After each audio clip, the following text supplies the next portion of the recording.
Students, topic cover कर रहे हैं हम सीक्वेंस, जिसमें हम कुछ क्वेश्चन सॉल्व करेंगे आज। देखिए क्वेश्चन है, show that the sequence log 1/n is divergent. हमें ये प्रूव करना है कि ये सीक्वेंस डाइवर्जेंट है। तो let xn is equal to log 1/n। तो किसी सीक्वेंस की अगर हमें टेस्ट करना हो कि सीक्वेंस डाइवर्जेंट है या कन्वर्जेंट, तो हम क्या करते हैं, ये आप जानते होंगे कि हम उसकी लिमिट वैल्यू फाइंड आउट करते हैं। और अगर लिमिट वैल्यू उसकी फाइनाइट आती है तो सीक्वेंस कन्वर्जेंट होती है, और अगर लिमिट इनफाइनाइट आती है तब डाइवर्जेंट होती है। ये हमने आपको बता दिया है। देखिए, limit n tends to infinite xn is equal to xn हमारा है log 1/n, तो limit n tends to infinite log 1/n। हमने n के प्लेस पर इनफाइनाइट लिखा, log 1/n इनफाइनाइट यानी कि log 0 की वैल्यू माइनस का इनफाइनाइट। तो ये हमने देखा कि सीक्वेंस की जो लिमिट थी वो इनफाइनाइट यानी माइनस का इनफाइनाइट, देयरफॉर सीक्वेंस कैसी हुई, डाइवर्जेंट। ठीक है, तो क्वेश्चन ये सिंपल, आगे देखते हैं। देखिए एक और question, show that the sequence xn where xn is equal to 1/n plus 1 plus 1/n plus 2 plus so on plus 1/n plus n is convergent। यानी हमें xn को क्या दिखाना है, कन्वर्जेंट दिखाना है। और xn क्या है, ये आपको दी हुई एक सीरीज है xn। तो यहाँ गिवन देखिए xn इज इक्वल टू 1/, ये जो हमें गिवन थी वो हमने यहाँ लिखा। अब हम क्या करें, इसको कन्वर्जेंट टेस्ट करने के लिए हम इसकी लिमिट वैल्यू फाइंड आउट करें, और लिमिट वैल्यू इसकी कैसी आनी चाहिए, फाइनाइट आनी चाहिए, तब हम कहेंगे कि सीक्वेंस कन्वर्जेंट है। तो देखिए लिमिट फाइंड आउट कर रहे हैं, limit n tends to infinite xn की limit is equal to limit n tends to infinite xn की वैल्यू क्या है, ये पूरी सीरीज दी हुई है n प्लस n, ये लास्ट में आप देख रहे हैं ये n है। ठीक है, ये n है। तो यहाँ हमने क्या किया, ये लिमिट, इस सीरीज को हम सिग्मा फॉर्म में लिख दिया, समेशन फॉर्म में। क्या, किसकी जनरल टर्म लिख दी हमने, क्या होती है 1/n प्लस r। कैसे लिखा, देखिए n plus 1 n plus 2 n plus n, तो बीच में हम आरवी टर्म ले लें तो ये होगी 1/n प्लस r, इसको कहते हैं जनरल टर्म। और हम ये लिखते हैं summation r is equal to 1 से इनफाइनाइट तक। तो इसको हम टेस्ट कर लेते हैं क्या कि सही है या गलत। r की वैल्यू 1 लिखें यहाँ तो ये टर्म आ जाएगी, अगर 2 लिखेंगे तो ये टर्म, सो ऑन लास्ट वाली वैल्यू लिखेंगे, r की जगह n लिखेंगे तो ये लास्ट टर्म हो गई। इसका मतलब इस सीरीज को हम समेशन फॉर्म में इस तरीके से लिख सकते हैं। ठीक है, आगे देखिए, limit n tends to infinite summation, हमने कहा कि n कॉमन लिया इसमें से, 1/n इंटू 1/1 प्लस r/n। जब n कॉमन लेंगे तो कॉमन लेना आप जानते ही। ठीक है, तो ये रहेगा y इंटीग्रल कैलकुलस मेथड। क्या है कैलकुलस मेथड, कि लिमिट, किसी फंक्शन की लिमिट फाइंड करते हैं इंटीग्रल मेथड से। कैसे करते हैं वो समझिए। 1/n के लिए हम dx लिखते हैं और r/n के लिए x लिखते हैं। तो ये जो फंक्शन है हमारा पूरा ये इंटीग्रल में चेंज हो गया, dx/1 plus x, integral limit 0 to 1। देखिए लिमिट 0 to 1 कैसे आई, इसको समझ लीजिए। हम x की लिमिट है ना, x के लिए 0 है एक लिमिट, एक 1 है। तो जो x का मान है r/n, इसमें r की जगह हम 1 लिखें, 1/n होगा। और n लिमिट कितनी है, इनफाइनाइट, 1/n इनफाइनाइट कितना होता है, 0। अब हम अपर लिमिट के लिए हम r की जगह क्या लिखें, n लिखें। क्यों?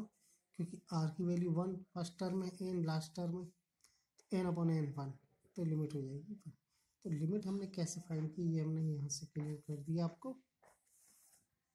आगे देखिए, इसका इंटीग्रल आप जानते हैं log 1 प्लस एक्स, ये लिमिट 0 to 1, लिमिट इसमें पुट की तो वो log 1 plus 1 log 2 minus log 1, log 1 0 होता है, आंसर आया log 2।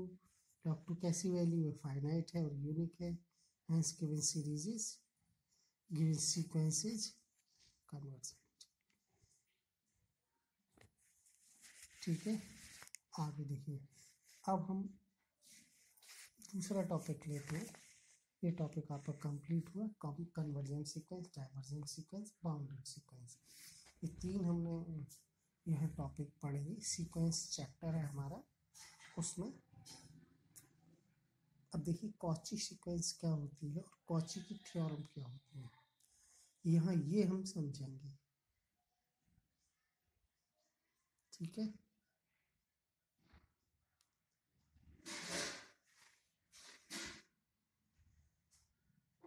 देखिए कॉची सीक्वेंस, इस sequence xn is Cauchy sequence if for arbitrary number, if psilon greater than 0 there exist two numbers n1 and n2 such that xn1 minus xn2 is less than xn1 minus xn2 का mod less than epsilon for every n1 comma n2 greater than n belongs to n। ये natural number का set को denote करता है। इसका मतलब ये small n है, ये नेचुरल नंबर है। समझते हैं, देखिए इसको। एक सीक्वेंस xn कॉची सीक्वेंस होती है, कब होती है, इफ यदि for every arbitrary number, arbitrary आप जानते हैं इप्सिलॉन ग्रेटर देन 0, इसका मतलब इप्सिलॉन स्मॉल है और पॉजिटिव है, देयर एग्जिस्ट 2 नंबर एग्जिस्ट करते हैं n1 n2।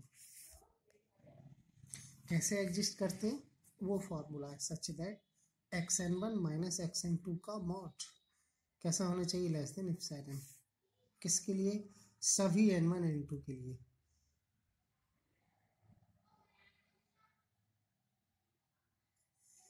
यहाँ पर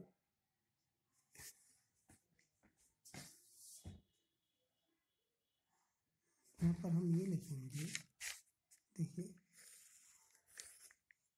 n ग्रेटर होगा n1 से और n2 से, n1 n2 कुल मिलाकर हमें ये देखना है कि क्या है, नेचुरल नंबर है।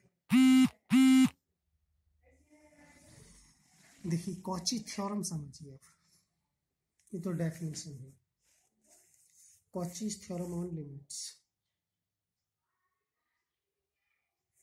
First theorem, let xn be a sequence, क्या है, फर्स्ट थ्योरम है कॉची की, क्या होती है, एक सीक्वेंस xn, तब then limit n tends to infinite x1 plus x2 plus x3 plus so on xn divide by n is equal to limit n tends to infinite xn। क्या मतलब है इसका, देखिए ये जो थ्योरम है ये लिमिट पर डिपेंड है। अगर हमें किसी फंक्शन की लिमिट निकालनी है तब हम क्या देखते हैं कि सबसे पहले हम ये देखते हैं कि हमें किसकी लिमिट निकालनी है। अगर कोई फंक्शन इस टाइप का है, जैसे किस टाइप का, x1 plus x2 plus x3 plus 1 xn divide by n, xn क्या है, सीक्वेंस का nth टर्म, तो इस पूरे की लिमिट बराबर होगी किसकी, limit n tends to infinite xn।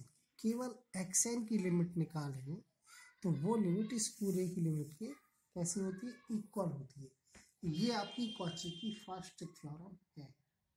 ठीक है, तो बहुत इंपॉर्टेंट थ्योरम है और क्वेश्चन को सॉल्व करने में इसकी हेल्प होती है। तो हम बड़े फंक्शन की क्या करनी होती है, हमें लिमिट फाइंड आउट करनी होती है। तो उस पूरे फंक्शन की लिमिट फाइंड करने के लिए कॉची ने ये बताया कि केवल हम एक्स एन की लिमिट फाइंड कर दें, वो ही आंसर होगा, वो ही इस पूरे की लिमिट होगी। ठीक है, अगला देखिए second theorem. Second theorem Cauchy ने बताया कि यदि एक्स एन कोई एक सीक्वेंस है तब limit n tends to infinite x1 into x2 into x3 so on xn की power 1/n is equal to limit n tends to infinite xn।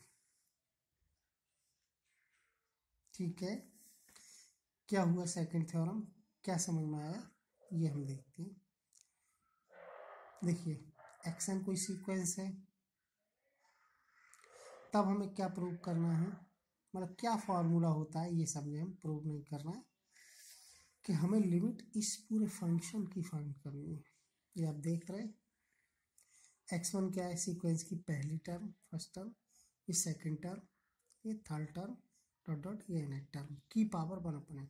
इतने बड़े सारे फंक्शन की हमें लिमिट फाइंड करनी है, लेकिन स्कॉची ने ये बताया कि इस फंक्शन की लिमिट फाइंड करने के लिए केवल xn की लिमिट फाइंड कर दो, वही आपका आंसर होगा, वही इस पूरे की लिमिट होगी। ठीक है, तो बहुत इंपॉर्टेंट थ्योरम, बहुत इजी थ्योरम, क्वेश्चन को इजी करती हैं ये। थर्ड थ्योरम,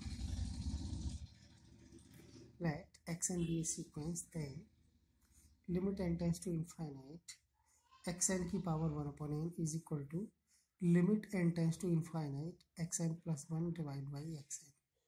मतलब थर्ड थ्योरम क्या है, कॉची ने बताया, यानी कॉची की ये थ्योरम है कि xn यदि कोई सीक्वेंस है तब हमें लिमिट किसकी फाइंड करनी है, ये फंक्शन आप देख रहे हैं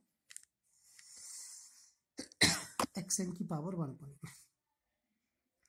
xn क्या है, कॉची का, सॉरी सीक्वेंस का nth टर्म, इसकी लिमिट फाइंड करने के लिए हमें xn plus 1/xn की लिमिट फाइंड करनी होगी।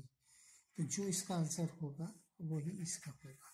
ये कॉची की थर्ड थ्योरम। ओके।